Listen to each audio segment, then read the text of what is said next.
Ladies and gentlemen, you've got to forgive me because I don't really know how this show went down this week or last week. That's what it is. We're going to start with Friday Night SmackDown. Then we're going to go over to SummerSlam. Then it's going to be Monday Night Raw. And then we'll do the AEW Dynamite the same way we always finish it off, with a bang. Are you ready, kids? So to start things off on Friday Night SmackDown, Cody Rhodes and Solo Sikoa had some kind of back and forth. They had a little promo and he just said, "I'm going to beat you," and that's that. Andrade and Carmelo Hayes faced off again, and I don't really think anybody gave a fuck about this. LA Knight stole Logan Paul's Prime truck.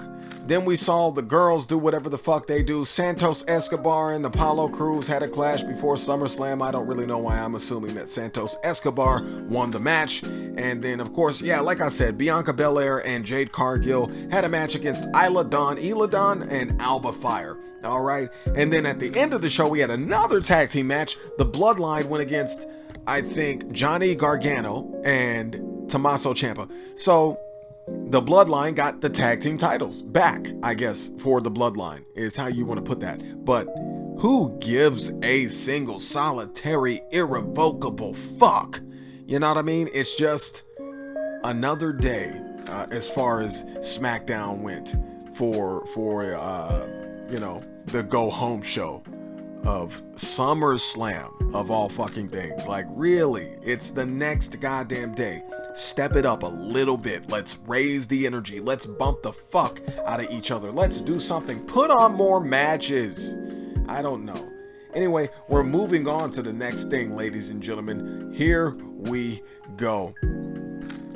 We open up SummerSlam with Jelly Roll, who I'm surprised has made it to this level of fame, but I guess everybody does make it to this level of fame after you link up with Tech 9. I'm just stating straight facts. Alright, fact. Alright, now here's a fact for you. Rhea Ripley and Liv Morgan open up the show. Rhea Ripley with a damn cool entrance. I just wanted to bring that up. Then, the inevitable happened. Dominic Mysterio screwed over Liv Morgan and then gave a big old smooch to Liv right after that. Braun Breaker finally beat Sami Zayn for the Intercontinental Championship because he fucking should have. Okay? He should have been done that. LA Knight finally beat Logan Paul for the United States Championship, and it's the only reason that I wish there were not so many championship title changes on this show. You know, it's the only reason that I wish there were not so many championship matches on this show, because if there had not been, then this would have been an even more special moment. You know what I'm saying? It was pretty good. Nia Jax took the belt from Bayley, speaking of more championship changes, and let's see who came out. It was Tiffany Stratton, and she finally has it. She has her pink briefcase, but they're trying to say that the reason she has it is because Nia Jax got it for her. Nia Jax is just The Rock's cousin. You're not even that great. Now, Drew McIntyre and CM Punk had their match. They had to play this smart, and they did. Seth Rollins did get in the way quite a bit, but eventually Drew McIntyre is the one that won the match. Mia Yim tried to console a devastated Bayley, is what we were told. After, then they did a whole thing with Jelly Roll and R-Truth and Miz and Austin Theory and Grayson Waller. I know, they're just fucking awful. They're fucking awful. I get it. I really do. I really do. Damian Priest went up against Gunther and got screwed over for the World Heavyweight Championship by Finn Balor, and I actually loved that. That was pretty good. There was no other way they could have played that or done that, really. And then we had our championship match, the undisputed WWE Universal Championship. Right? Okay, so he had a match. Our undisputed WWE Universal Heavyweight Champion is Cody Rhodes, and he had a match, of course, against Solo Sikoa, the leader of the new bloodline. And of course, what happened? Put your fucking ones up in the air, and the tribal chief has returned. We've been waiting for him and waiting for him and waiting for him and waiting for him and waiting for him. And finally, They gave us what the fuck we wanted, and I loved it. I loved every second of it. And the moment he did come out, they started playing his music. I thought it was a play, which would have probably been better on their part, by Solo Sikoa being a heel and playing the music, trying to make us think that Roman was coming out when he wasn't. But that wasn't actually the case. It was actually Roman, and he punched Solo Sikoa with the Superman punch, of course, and it was pretty cool. He should give up that gesture with the shotgun thing. The gesture is just not gesturing. You know what I mean? It's stupid. It still looks weird. Moving on. Monday Night Raw this week was absolutely fucking insane, because of course you had to pick it up that way after that. Well, it wasn't an abysmal SummerSlam, as I said, because, you know, the Tribal Chief returned. But we open up with Gunther, and Randy Orton came out. And Randy Orton's going to challenge Gunther. That's pretty much it, and it's going to be for that title. Then we did a whole segment with Damian Priest and Rhea Ripley, and we have a new Judgment Day, okay? And Rhea Ripley came out to save Damian Priest later on in the show when Damian was having a match against JD McDonagh. And then we saw CM Punk and Drew McIntyre and Seth Rollins in the ring. Well, it was CM Punk, and then Seth Rollins decided to come out, and he wanted to fight with Punk, and that's what was going to happen. Then Drew came out, Punk bailed and went after Drew instead. Then we move on to the next thing. Of course, it was that segment with Damian Priest in the match with Rhea Ripley, and she did save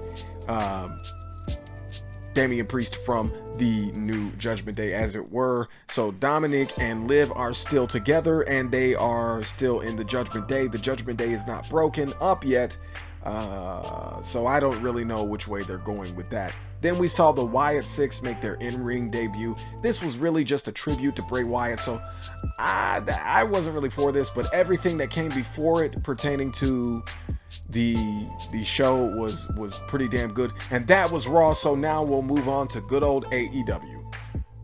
And let's not forget that Bronson Reed murdered Seth Rollins ruthlessly, mercilessly, and without conviction, without thought, without consideration. I don't know what I'm looking for here or what I was trying to say, but my point is, Seth is dead, Bronson lives, and Reed murdered him. That's it.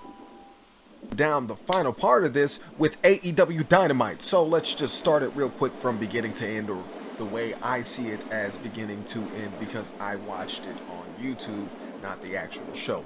First, MJF and Kyle Fletcher had their match, and it was a big back and forth, and all they did was a bunch of bullshit, and eventually MJF did get the W because he's going to keep his championship. He beat the shit out of Kyle Fletcher after the match, and then eventually Will Ospreay, who was locked in a room, of course, by MJF before the match, came down to save him. And I'm confused about this thing with Don Callis acting like the nice guy. But anyway, let's move on from that. Mariah May, she had a match with Viva Vaughn. Oh, shout out to her, love her. I've seen her whole meteoric rise to fame, so whatever. Mariah May won, and then there was a big back and forth between Toni Storm, and eventually by the end of this episode, everybody was fighting because they're trying to compete for best wrestling show of the week. They're trying to compete with WWE, which had Raw, which I think is going to be the SmackDown that's coming up. But anyway, let's get over that. Then I think there was some kind of trios match with Shibata, Orange Cassidy, Brian Keith, somebody else. Oh, and FTR. I don't know. Anyway, point is, after that, there was a sit-down interview with Swerve Strickland and Jim Ross. And I loved to see Jim Ross, and the interview was actually pretty good. Oh, sorry. I said that FTR and Orange Cassidy were in that one match. No, this was just Shibata and Brian Keith in a singles match. So I messed that up. Sorry. And then Orange Cassidy and FTR versus Roderick Strong, Roosh, and Beast Mortos in a trios match. How stupid. TBS champion Mercedes Moné and Camille decided to come on down, and of course Mercedes Moné isn't really doing her dance anymore, but she still looks like a slut. Anyway, I don't really give a fuck how you try to phrase that or look at it. It is what it is. And then Camille beat the shit out of these two jobbers, these two so-called enhancement talents, which were clearly local talents. Let's move on past that. Then to close the show out, Bryan Danielson took on Jeff Jarrett. It was a all-in match, anything goes. I don't really know what the name of the match was, what the stipulation was. I don't really give a fuck. Let's move on from this. It's done. They had Ricky the Dragon Steamboat on commentary, and at the end of the match, he came down to congratulate both Jarrett and Bryan Danielson on a good, well-fought match. My problem with this is that Jeff Jarrett was still playing a heel throughout the whole match.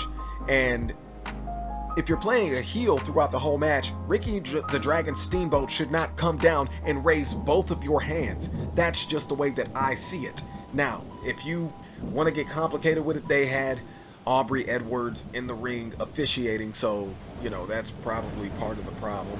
There were a few things that were a little too slow and miscommunicated at times between Jarrett and Danielson, but it is what it is. Jarrett is not what he used to be. He is older. He was a great working talent back in the day, and now, you know, he just does the same shit that these kids do. And then they had an exclusive with Absolute Chaos at the end of Dynamite, where we saw everybody fighting.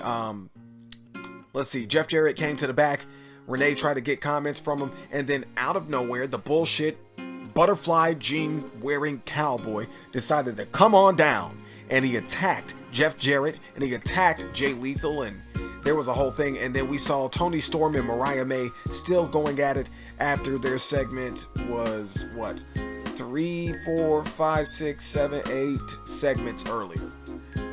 Okay, so 6 or 8 segments earlier, 7 or 8 segments earlier, and they were still fighting in the back.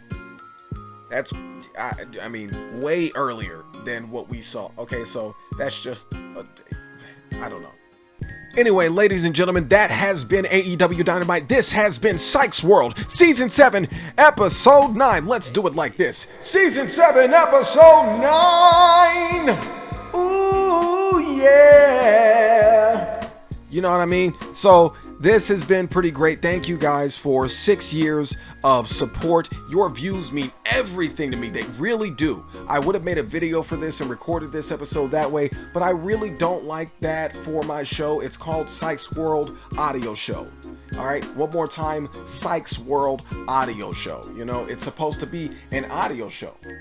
You know what I'm saying? And I'm sorry if you've been picking up any interference in the background. It is raining outside. There is a storm going on, and maybe you can't hear it. Maybe you can.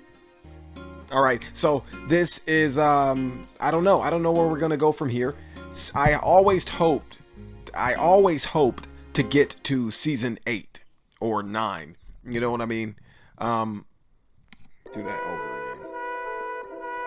I always hoped to get to season 9 because that was the inevitable thing. 9 is the most powerful number. You got to look at it like that because 1 and 0 are the combination of two numbers, so it's still not the most powerful, 10 being the one I'm talking about, but 9 is the most powerful number, and that is why I wanted to get to 9 episodes. It's why I called my, not my label, but the subsidiary of my label, my group, my MC group, my rap group, District 9. I started out calling it Hook 9, and then initially because I could put 9 hooks on the song, at least that was the challenge back in the day, and everybody who joined the group, and I know I'm getting a bit off topic here, but you know, bear with me. This is the last episode of the season and maybe forever. I don't really know. But the whole point of the group back in the day was supposed to be, you know, I'm the best and everybody just has to live up to the standard of me and what I do. And not live up to it, you just have to have that level of skill. You have to meet that or match that, because why would you want to make music with a bunch of people who are not on your level? They're not going to show you anything that you haven't seen already. They're literally showing you every mistake that you've already made, and they refuse to listen to you. You know what I'm saying?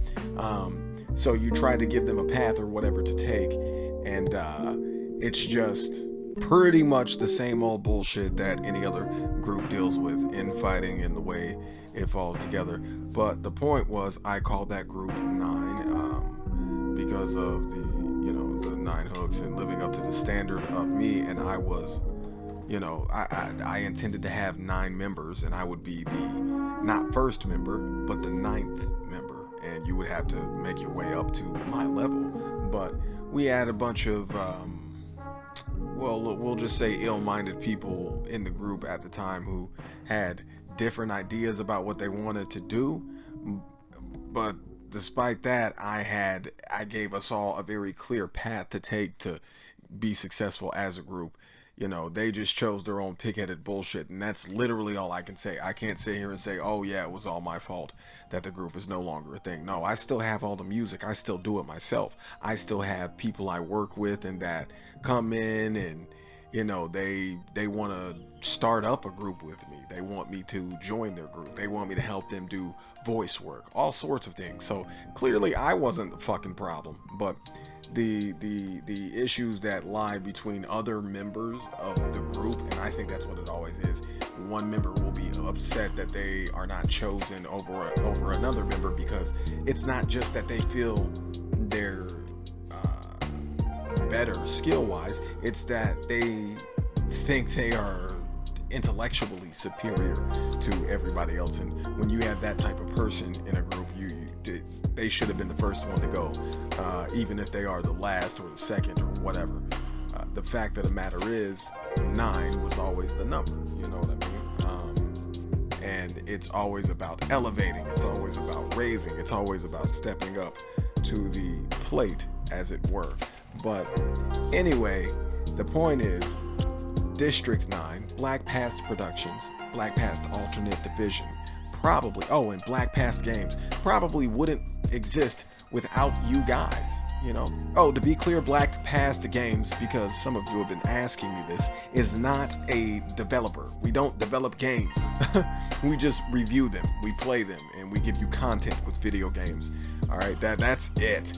That's where that ends, okay? It doesn't go any further than that. Alright, so I'm Psych. I've been your host, your booker, and your commentator for the evening, or whenever the fuck you are choosing to watch this. Go ahead, like, share, subscribe, hit the notification bell, and hey, while you're at it, leave a comment. I said like, share, subscribe, and hit the notification bell, and hey, while you're at it, leave a comment. One more time, like, share, subscribe, hit the notification bell, and hey, while you're at it, leave a comment. Breathe. And remember to do everything I just instructed you to do, okay? Thank you for listening. Thanks for watching. We will be back. Peace out, nigga!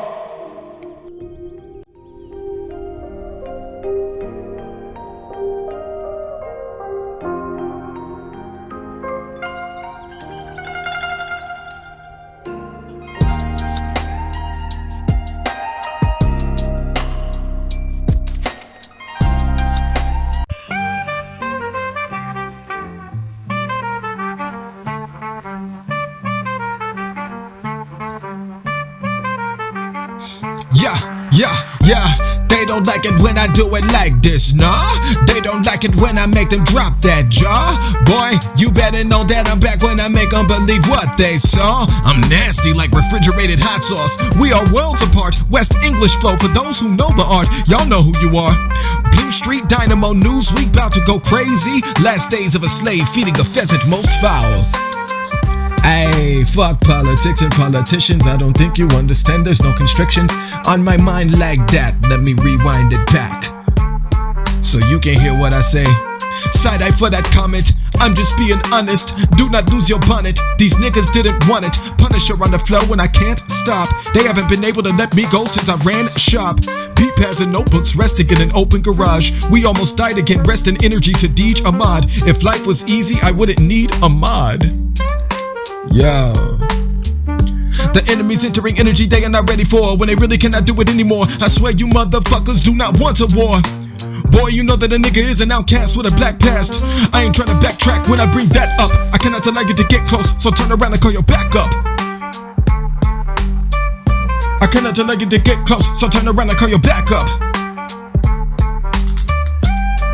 This is what it is when you try to dismiss the distance I make between the two of us. Right in that moment, that position I take. Watch me switch it up, the footwork is ridiculous enough.